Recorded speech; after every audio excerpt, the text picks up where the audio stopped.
मेरे प्यारे परिवारजनों, नमस्कार। मन की बात में आपका एक बार फिर स्वागत है। ये एपिसोड ऐसे समय में हो रहा है जब पूरे देश में त्योहारों की उमंग है। आप सभी को आने वाले सभी त्योहारों की बहुत बहुत बधाइयां। साथियों, त्योहारों की इस उमंग के बीच दिल्ली की एक खबर से ही मैं मन की बात की शुरुआत करना चाहता हूं। इस महीने की शुरुआत में गांधी जयंती के अवसर पर दिल्ली में खादी की रिकॉर्ड बिक्री हुई। यहां कनॉट प्लेस में एक ही खादी स्टोर में एक ही दिन में 1.5 करोड़ रुपए से ज्यादा का सामान लोगों ने खरीदा। इस महीने चल रहे खादी महोत्सव ने एक बार फिर बिक्री के अपने सारे पुराने रिकॉर्ड तोड़ दिए हैं। आपको एक और बात जानकर भी बहुत अच्छा लगेगा।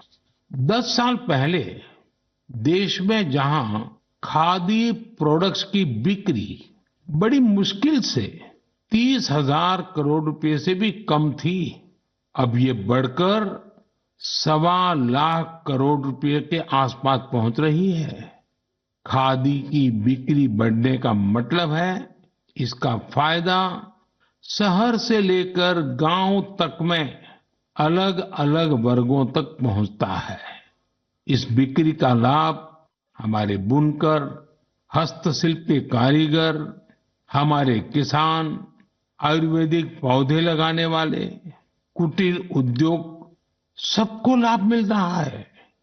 और यही तो वोकल फॉर लोकल अभियान की ताकत है और धीरे धीरे आप सब देशवासियों का समर्थन भी बढ़ता जा रहा है। साथियों, आज मैं अपना एक और आग्रह आपके सामने दोहराना चाहता हूं और बहुत ही आग्रह पूर्वक दोहराना चाहता हूं। जब भी आप पर्यटन पर जाएं, तीर्थाटन पर जाएं, तो वहां के स्थानीय कलाकारों के द्वारा बनाए गए उत्पादों को जरूर खरीदें। आप अपनी उस यात्रा के कुल बजट में स्थानीय उत्पादों की खरीदी को एक महत्वपूर्ण प्राथमिकता के रूप में जरूर रखें। 10% हो, 20% हो, जितना आपका बजट बैठता हो, लोकल पर जरूर खर्च करिएगा और वहीं पर खर्च कीजिएगा। साथियों, हर बार की तरह इस बार भी हमारे त्योहारों में हमारी प्राथमिकता हो वोकल फॉर लोकल और हम मिलकर उस सपने को पूरा करें। हमारा सपना है आत्मनिर्भर भारत। इस बार ऐसे प्रोडक्ट से ही घर को रोशन करें जिससे मेरे किसी देशवासी के पसीने की महक हो, मेरे देश के किसी युवा का टैलेंट हो, उसके बनने में मेरे देशवासियों को रोजगार मिला हो, रोजमर्रा की जिंदगी की कोई भी आवश्यकता हो, हम लोकल ही लेंगे। लेकिन आपको एक और बात पर गौर करना होगा। वोकल फॉर लोकल की ये भावना सिर्फ त्योहारों की खरीदारी तक के लिए सीमित नहीं है। और कहीं तो मैंने देखा है दिवाली का दिया लेते हैं और फिर सोशल मीडिया में डालते हैं वोकल फॉर लोकल। नहीं जी, वो तो शुरुआत है। हमें बहुत आगे बढ़ना है। जीवन की हर आवश्यकता हमारे देश में सब कुछ उपलब्ध है। ये विजन केवल छोटे दुकानदारों और रेहड़ी पटरी से सामान लेने तक सीमित नहीं है। आज भारत दुनिया का बड़ा मैन्युफैक्चरिंग हब बन रहा है। कई बड़े ब्रांड यहीं पर अपने प्रोडक्ट को तैयार कर रहे हैं। अगर हम उन प्रोडक्ट को अपनाते हैं तो मेक इन इंडिया को बढ़ावा मिलता है और ये भी लोकल के लिए वोकल ही होना होता है। और हाँ, ऐसे प्रोडक्ट को खरीदते समय हमारे देश की शान यूपीआई डिजिटल पेमेंट सिस्टम से पेमेंट करने के आग्रही बने, जीवन में आदत डालें और उस प्रोडक्ट के साथ या उस कारीगर के साथ सेल्फी नमो ऐप पर मेरे साथ शेयर करें और वो भी मेड इन इंडिया स्मार्टफोन से। मैं उनमें से कुछ पोस्ट को सोशल मीडिया पर शेयर करूंगा ताकि दूसरे लोगों को भी वोकल फॉर लोकल की प्रेरणा मिले।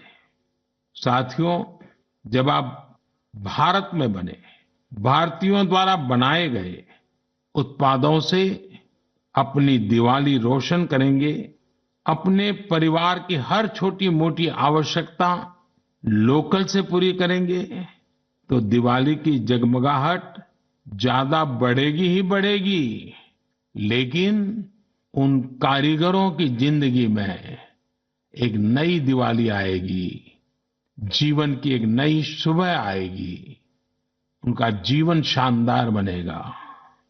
भारत को आत्मनिर्भर बनाइए, मेक इन इंडिया ही चुनते जाइए, जिससे आपके साथ साथ और भी करोड़ों देशवासियों की दिवाली शानदार बने, जानदार बने, रोशन बने, दिलचस्प बने। मेरे प्यारे देशवासियों, 31 अक्टूबर का दिन हम सभी के लिए बहुत विशेष होता है। इस दिन हमारे लौह पुरुष सरदार वल्लभ भाई पटेल की जन्म जयंती मनाते हैं।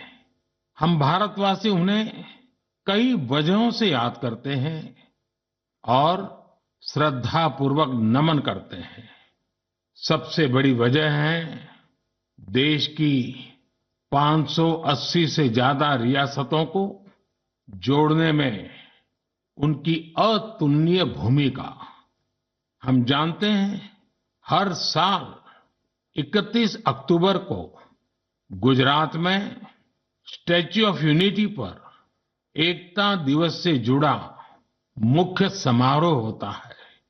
इस बार इसके अलावा दिल्ली में कर्तव्य पथ पर एक बहुत ही विशेष कार्यक्रम आयोजित हो रहा है।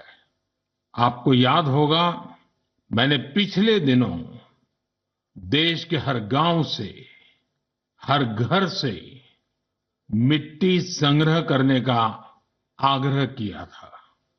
हर घर से मिट्टी संग्रह करने के बाद उसे कलश में रखा गया और फिर अमृत कलश यात्राएं निकाली गई। देश के कोने कोने से एकत्रित की गई ये माटी, ये हजारों अमृत कलश यात्राएं अब दिल्ली पहुंच रही है। यहां दिल्ली में उस मिट्टी को एक विशाल भारत कलश में डाला जाएगा और इसी पवित्र मिट्टी से दिल्ली में अमृत वाटिका का निर्माण होगा। यह देश की राजधानी के हृदय में अमृत महोत्सव की भव्य विरासत के रूप में मौजूद रहेगी। 31 अक्टूबर को ही देश भर में पिछले 2.5 साल से चल रहे आजादी के अमृत महोत्सव का समापन होगा। आप सभी ने मिलकर इसे दुनिया में सबसे लंबे समय तक चलने वाले महोत्सव में से एक बना दिया।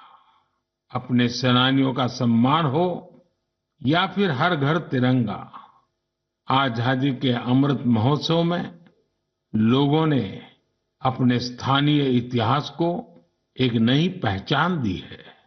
इस दौरान सामुदायिक सेवा की भी अद्भुत मिसाल देखने को मिली है। साथियों, मैं आज आपको एक और खुशखबरी सुना रहा हूं और विशेष करके मेरे नौजवान बेटे बेटियों को, जिनके दिलों में देश के लिए कुछ करने का जज्बा है, सपने हैं, संकल्प है। ये खुशखबरी देशवासियों के लिए तो है ही है। मेरे नौजवान साथियों, आपके लिए सविशेष है। 2 दिन बाद ही 31 अक्टूबर को एक बहुत बड़े राष्ट्रव्यापी संगठन की नींव रखी जा रही है और वो भी सरदार साहब की जन्म जयंती के दिन। इस संगठन का नाम है मेरा युवा भारत, यानी माय भारत। माय भारत संगठन भारत के युवाओं को राष्ट्र निर्माण के विभिन्न आयोजनों में अपनी सक्रिय भूमिका निभाने का अवसर देगा। ये विकसित भारत के निर्माण में भारत की युवा शक्ति को एकजुट करने का एक अनोखा प्रयास है। मेरा युवा भारत की वेबसाइट माय भारत भी शुरू होने वाली है। मैं युवाओं से आग्रह करूंगा, बार बार आग्रह करूंगा कि आप सभी मेरे देश के नौजवान, आप सभी मेरे देश के बेटे बेटी mybharat.gov.in पर रजिस्टर करें और विभिन्न कार्यक्रम के लिए साइन अप करें। 31 अक्टूबर को पूर्व प्रधानमंत्री श्रीमती इंदिरा गांधी जी की पुण्यतिथि भी है। मैं उन्हें भी भावभीनी श्रद्धांजलि अर्पित करता हूं।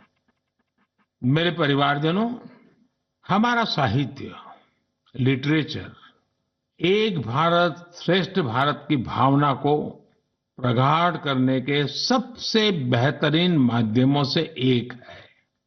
मैं आपके साथ तमिलनाडु की गौरवशाली विरासत से जुड़े दो बहुत ही प्रेरक प्रयासों को साझा करना चाहता हूं।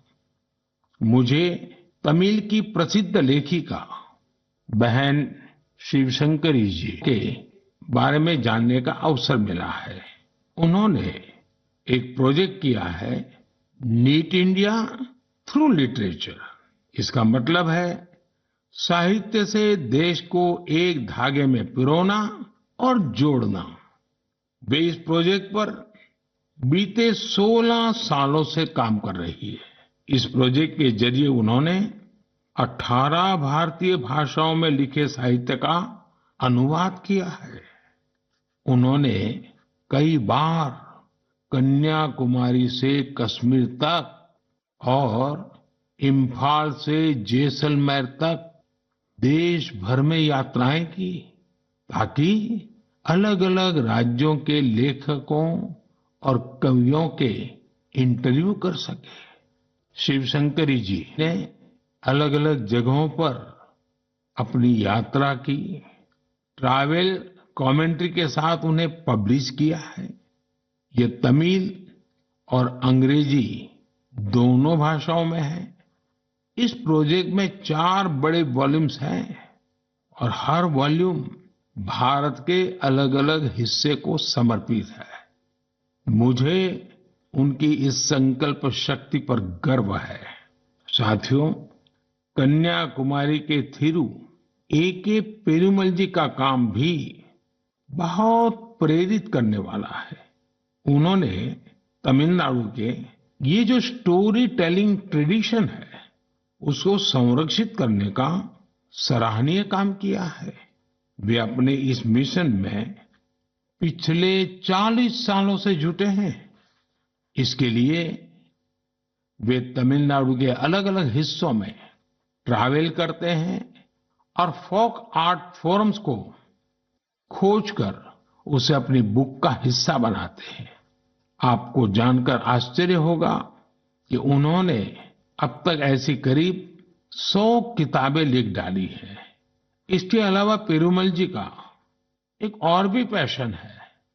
तमिलनाडु के टेम्पल कल्चर के बारे में रिसर्च करना उन्हें बहुत पसंद है। उन्होंने लेदर पपेट्स पर भी काफी रिसर्च की है, जिसका लाभ वहां के स्थानीय लोक कलाकारों को हो रहा है। शिवशंकरी जी और ए.के. पेरुमल जी के प्रयास हर किसी के लिए एक मिसाल है। भारत को अपनी संस्कृति को सुरक्षित करने वाले ऐसे हर प्रयास पर गर्व है जो हमारी राष्ट्रीय एकता को मजबूती देने के साथ ही देश का नाम, देश का मान सब कुछ बढ़ाएं। मेरे परिवारजनों, आने वाले 15 नवंबर को पूरा देश जनजातीय गौरव दिवस मनाएगा। ये विशेष दिन भगवान बिरसा मुंडा की जन्म जयंती से जुड़ा है। भगवान बिरसा मुंडा हम सबके हृदय में बसे हैं। सच्चा साहस क्या है और अपनी संकल्प शक्ति पर अड़िग रहना किसे कहते हैं, ये हम उनके जीवन से सीख सकते हैं।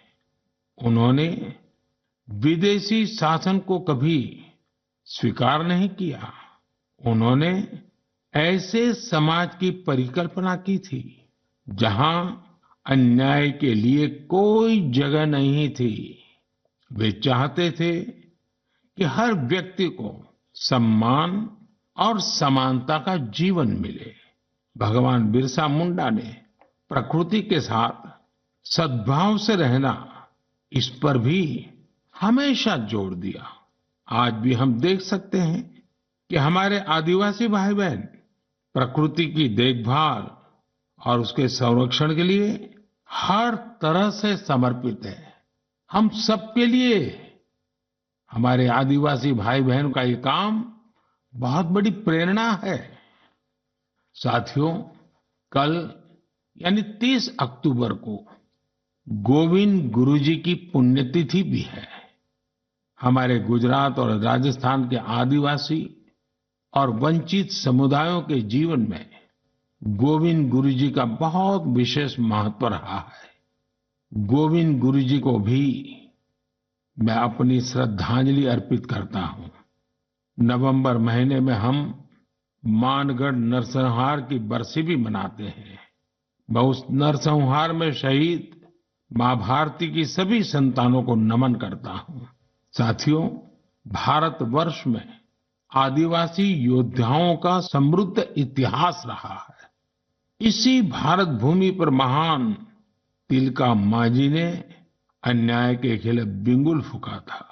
इसी धरती से सिद्धो कान्हू ने समानता की आवाज उठाई। हमें गर्व है कि जन योद्धा टंट्या भील ने हमारी धरती पर जन्म लिया। हम शहीद वीर नारायण सिंह को पूरी श्रद्धा के साथ याद करते हैं, जो कठिन परिस्थितियों में अपने लोगों के साथ खड़े रहे। वीर रामजी गौंड हो, वीर गुंडा धूर हो, भीमा नायक हो, उनका साहस आज भी हमें प्रेरित करता है। अल्लूरी सीताराम राजू ने आदिवासी भाई बहनों में जो अलग जगाई, उसे देश आज भी याद करता है। नॉर्थ ईस्ट में कियांग नोबांग और रानी गाइदिन्ल्यू जैसे स्वतंत्रता सेनानियों से भी हमें काफी प्रेरणा मिलती है। आदिवासी समाज से ही देश को राजमोहिनी देवी और रानी कमलापति जैसी वीरांगनाएं मिली। देश इस समय आदिवासी समाज को प्रेरणा देने वाली रानी दुर्गावती जी की 500वीं जयंती मना रही है। मैं आशा करता हूं कि देश के अधिक से अधिक युवा अपने क्षेत्र की आदिवासी विभूतियों के बारे में जानेंगे और उनसे प्रेरणा लेंगे। देश अपने आदिवासी समाज का कृतज्ञ है, जिन्होंने राष्ट्र के स्वाभिमान और उत्थान को हमेशा सर्वोपरि रखा है। मेरे प्यारे देशवासियों, त्योहारों के इस मौसम में इस समय देश में स्पोर्ट्स का भी परचम लहरा रहा है। पिछले दिनों एशियन गेम्स के बाद पैरा एशियन गेम्स में भी भारतीय खिलाड़ियों ने जबरदस्त कामयाबी हासिल की है। इन खेलों में भारत ने 111 मेडल जीतकर एक नया इतिहास रच दिया है। मैं पैरा एशियन गेम्स में हिस्से लेने वाले सभी एथलीट्स को बहुत बहुत बधाई देता हूं। साथियों, मैं आपका ध्यान special Olympics world summer games की ओर भी ले जाना चाहता हूं। इसका आयोजन बर्लिन में हुआ था। ये प्रतियोगिता हमारे इंटेलेक्चुअल डिसेबिलिटीज वाले एथलीटों की अद्भुत क्षमता को सामने लाती है। इस प्रतियोगिता में भारतीय दल ने 75 गोल्ड मेडल सहित 200 पदक जीते। रोलर स्केटिंग हो, बीच वॉलीबॉल हो, फुटबॉल हो या लॉन टेनिस, भारतीय खिलाड़ियों ने मेडल्स की झड़ी लगा दी। इन पदक विजेताओं की लाइफ जर्नी काफी इंस्पायरिंग रही है। हरियाणा के रणवीर सैनी ने गोल्फ में गोल्ड मेडल जीता है। बचपन से ही ऑटिज्म से जूझ रहे रणवीर के लिए कोई भी चुनौती गोल्फ को लेकर उनके जुनून को कम नहीं कर पाई। उनकी मां तो यहां तक कहती हैं कि रणवीर की वजह से परिवार में आज सब गोल्फर बन गए हैं। पुडुचेरी के 16 साल के टी विशाल ने 4 मेडल जीते। गोवा की सिया सरोदे ने पावर लिफ्टिंग में 2 गोल्ड मेडल सहित 4 पदक अपने नाम किए। 9 साल की उम्र में अपनी मां को खोने के बाद भी उन्होंने खुद को निराश नहीं होने दिया। छत्तीसगढ़ के दुर्ग के रहने वाले अनुराग प्रसाद ने पावर लिफ्टिंग में 3 गोल्ड और 1 सिल्वर मेडल जीता है।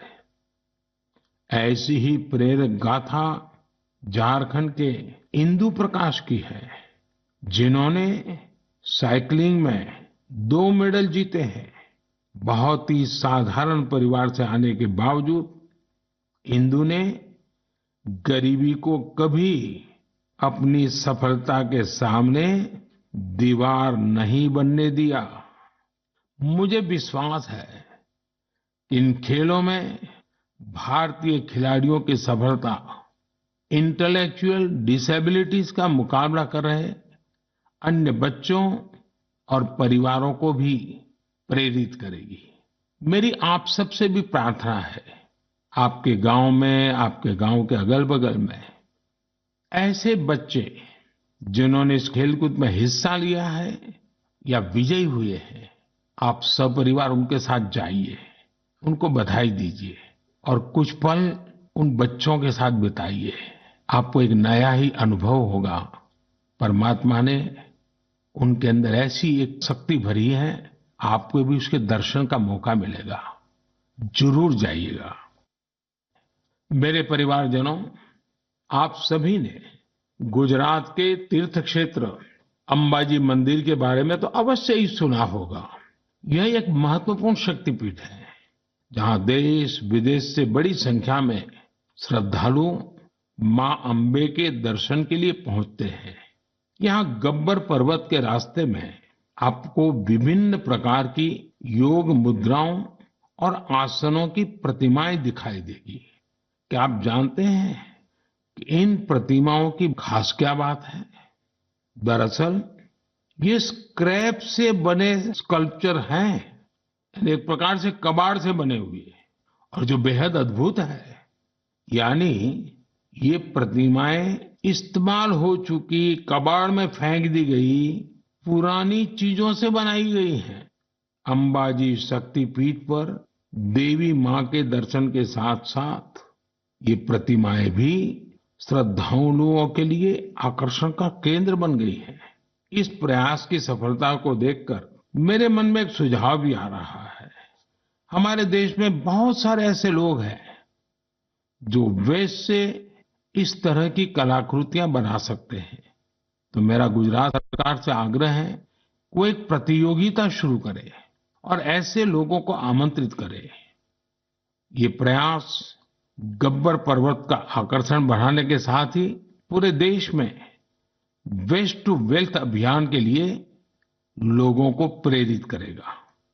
साथियों, जब भी स्वच्छ भारत और वेस्ट टू वेल्थ की बात आती है, तो हमें देश के कोने कोने से अनगिनत उदाहरण देखने को मिलते हैं। असम के कामरूप मेट्रोपॉलिटन डिस्ट्रिक्ट में अक्षर फोरम इस नाम का एक स्कूल बच्चों में सस्टेनेबल डेवलपमेंट की भावना भरने का, संस्कार का एक निरंतर काम कर रहा है। यहाँ पढ़ने वाले विद्यार्थी हर हफ्ते प्लास्टिक वेस्ट जमा करते हैं, जिसका उपयोग इको फ्रेंडली ईंटें और चाबी की चेन जैसे सामान बनाने में होता है।